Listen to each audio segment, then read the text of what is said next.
If you're having hip issues with pickleball, I wanted to show you 3 exercises you can do from home to loosen up those tight hips. Hip joint is a ball and socket joint, kind of like your shoulder.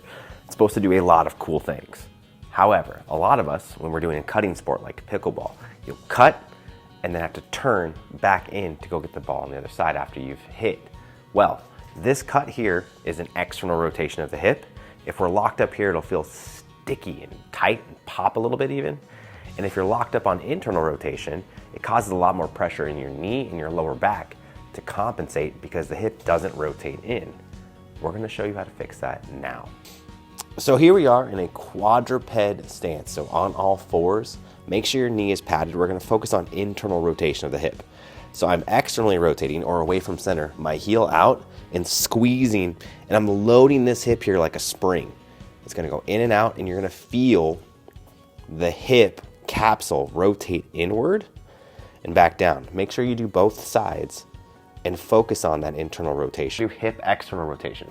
I'm gonna bring my knee up to my chest, hold. Now this may provide enough stretch for you in your hip capsule. Just sit here for 90 seconds and breathe, let it relax.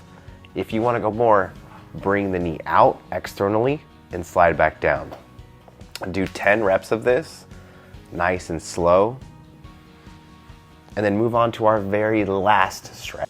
Last but not least, if there was one move to rule them all, like Lord of the Rings, it would be the 90-90 stretch. Make 2 90-degree angles with your legs. Now we've got internal rotation with this hip and external rotation from this hip. Now what I want you to do from this position is to activate both sides of your hip capsules.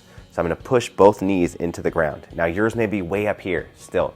Push down and squeeze that outer part of your glute here or the inner part of your groin. You're gonna flex and then relax. And as you relax, push lightly into the ground with your hand here. That'll provide a nice little glide on the thigh bone. Go back and forth, alternating pressure, and then make sure you switch. Once you've done this, you should feel amazing and free as you walk, run, skip, jump, and play on the pickleball court.